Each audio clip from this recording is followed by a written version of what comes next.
Hadis selanjutnya 366, urutan 17 dalam pasal kita, Hasan li ghairihi. Hasan karena dikuatkan dengan riwayat lain. Dari Al-Harith Maula Uthman radhiyallahu anhu majma'in, dia berkata, suatu hari Uthman duduk dan kami duduk bersamanya, lalu muadzin dalam kurung mengumandangkan azan. Maka Uthman meminta air dalam sebuah bejana. Menurutku airnya 1 mud. Ya. Dia berwudu lalu berkata, aku melihat Rasulullah SAW berwudu seperti wuduku ini. Kemudian beliau bersabda, man tawadda'a wudu'i hadha fathamma qama thumma man tawadda'a wudu'i hadha thumma qama fasalla salat adh-dhuhri ghufira lahu ma kana bainaha wa baina as-subhi thumma salla al-'asra ghufira lahu ma bainaha wa baina salat adh-dhuhri thumma salla al-maghriba ghufira lahu ma baina wa baina salat al-'asri thumma salla al-'isha'a ghufira lahu ma bainaha wa baina salat al-maghrib thumma la'allahu yabitu yatamarragu laylatah thumma in qama fatawadda wa shalla as-subha ghufira lahu ma bainaha wa baina salat al-isha wa hunna al-hasanatu yudhhibna as-sayyi'at qalu hadhihi al-hasanat fama al-baqiyatu ya Uthman qala hunna la ilaha illallah wa subhanallah wallahu akbar wala hawla wala quwwata illa billah. Barang siapa yang berwudu, ini Utsman bin Affan berkata kepada orang-orang di sekitar, termasuk ada budak yang dia bebaskan, ya, disilakan dengan maula. Itu yang bernama tadi Al-Harith. Al-Harith menukil dari Utsman bin Affan, barang siapa radhiyallahu anhu ajma'in, barang siapa berwudu seperti wuduku ini, kemudian dia berdiri sholat duhur, maka diampuni untuknya apa yang ada di antaranya dengan subuh. Kemudian dia sholat asar, maka diampunilah untuknya apa yang ada di antaranya dengan duhur. Kemudian dia sholat maghrib, maka diampunilah untuknya apa yang ada di antaranya dengan asar. Kemudian dia sholat isya, maka diampuni untuknya apa yang ada di antaranya dengan maghrib. Kemudian mungkin dia bermalam membolak-balikkan tubuhnya di malam hari. Kemudian dia bangun berwudu lalu sholat subuh, maka diampuni untuknya apa yang ada di antaranya dengan sholat isya. Dan itu semua adalah perbuatan-perbuatan baik yang menghapuskan perbuatan-perbuatan buruk. Mereka bertanya, ini adalah kebaikan-kebaikan, lalu apa baqiyatus shalihat, atau tambahan-tambahan yang baik?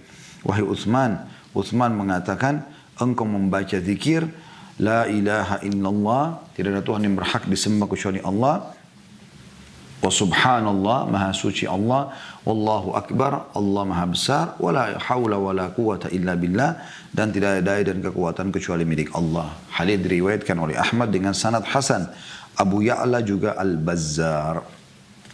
Baik, hadis ini teman-teman memiliki tambahan tentunya, ya. Walaupun kita masih berada di sebuah mutiara emas, ya, atau emas yang sangat mahal di sini, ya. Sesuatu ini tentu kiasan sesuatu yang sangat mahal, yaitu pembersihan dosa dengan sholat. Kita ambil potongan pertama dari hadis, yaitu perkataan atau penyebutan di sini Al-Harith Maula Uthman. Islam datang mengatur perbudakan. Di zaman waktu Nabi SAW diutus, perbudakan di sana sini. Banyak sebab terjadi perbudakan. Yang pertama, terjadi perbudakan karena peperangan. Jadi yang kalah perang akan jadikan budak. Nah, kalau budak-budak bisa diperjualbelikan, ya, dan mereka kadang-kadang melakukan penindasan-penindasan, ya, sampai membunuh budaknya pun, maka dia tidak dihukum. Atau perampokan, ada orang lagi jalan dirampok, kemudian jadinya mereka orang bebas jadi budak, ya.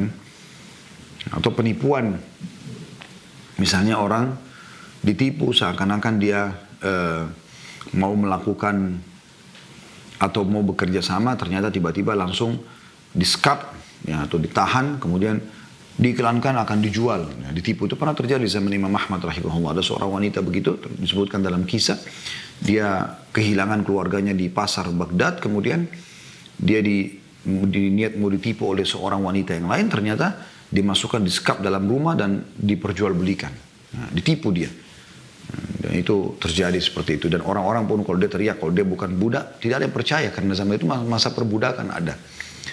Jadi Islam datang mengatur semua itu. Nah, di antaranya adalah kalau kita membeli budak-budak di pasar, kita bisa bebaskan budak-budak itu ya. Sebagai ibadah. Karena Allah SWT mengatakan, fakku raqabah, fatahir raqabah, bebasin budak, bebasin budak. Talha bin Ubaidillah radhiyallahu anhu, ini salah satu dari 10 sahabat dijamin masuk surga. Setiap hari itu selalu membawa uangnya ke pasar, membeli tidak kurang dari 35, 36 budak. Lalu dia bebaskan untuk mencari pahala. Berapa banyak dulu di antara salafus saleh mereka di musim haji membeli budak lalu bebaskan di wilayah haram. Mengatakan kau bebas. Dan banyak ulama-ulama kita tadinya ada dalam keterbudakan seperti Atha bin Abi Rabah ya. Ini termasuk ya, dari seorang budak kemudian bebas. Di sahabat Nabi pun ada seperti Bilal ya, Salman Al-Farisi, banyak sekali di antara mereka yang Khabbab bin Arad dan yang lainnya itu tadinya budak kemudian bebas ya, kemudian dibebaskan. Seperti itulah Islam datang menyuruh itu. Mereka juga bisa digunakan untuk pembebasan pembersihan, seperti orang sumpah berhubungan biologis misalnya suami istri di siang hari Ramadan, itu kan tidak boleh, dosa ya. Tapi ada orang, kalau orang lakukan maka dia harus bertobat kepada Allah dan dia harus bayar kafarah. Kafarah itu pembersihannya. Dia puasa 2 bulan berturut-turut, kalau tidak mampu dia bebasin budak ya.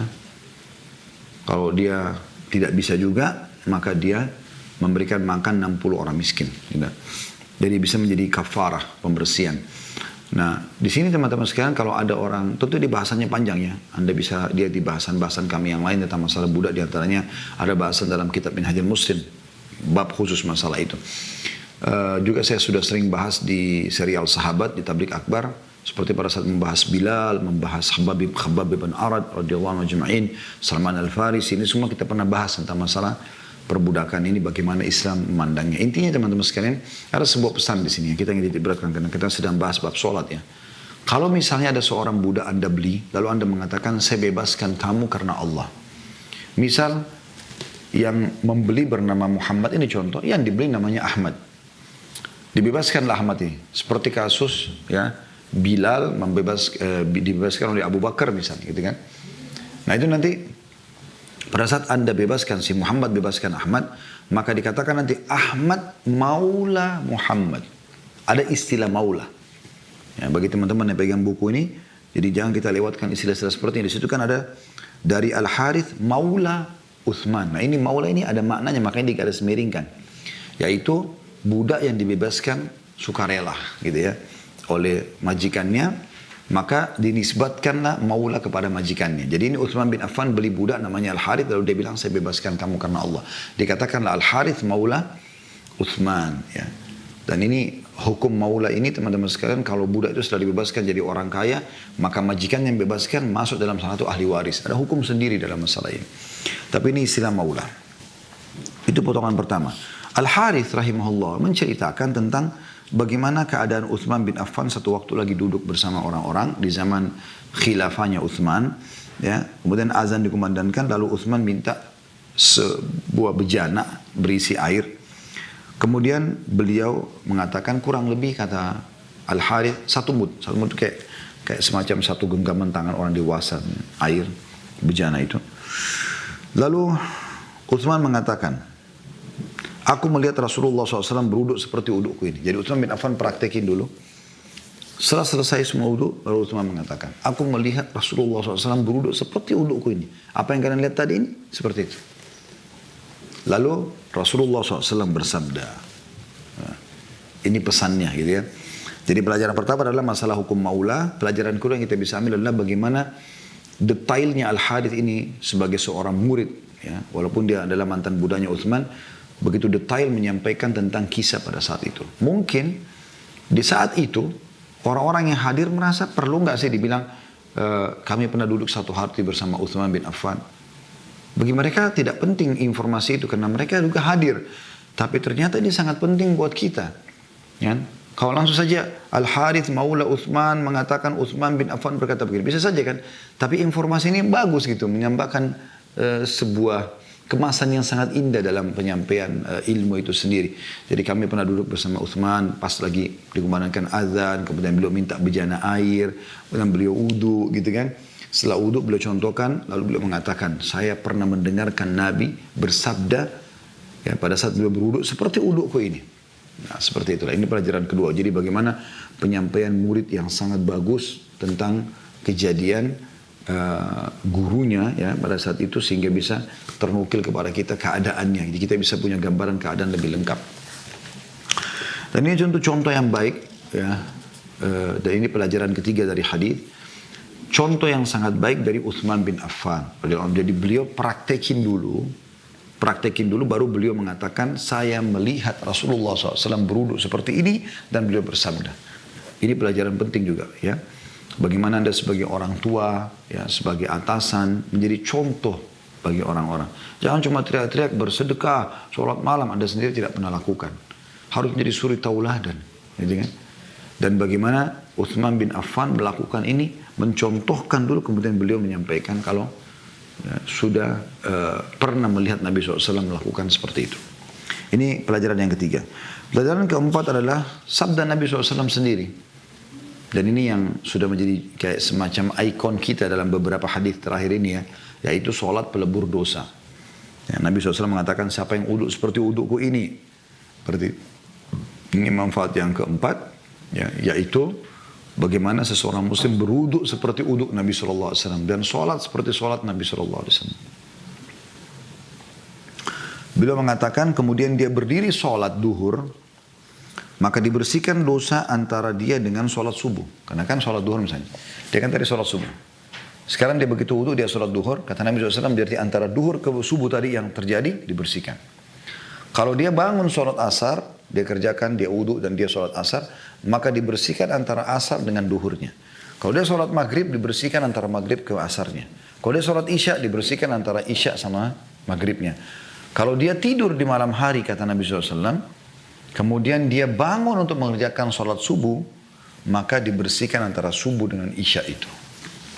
Ini luar biasa, kata Nabi SAW, dan ini sesuai dengan firman Allah Subhanahu wa Ta'ala. Kata Utsman bin Affan, Nabi SAW mengatakan, dan inilah firman Allah Subhanahu wa Ta'ala, al-hasanatu yudhibna sayyi'at.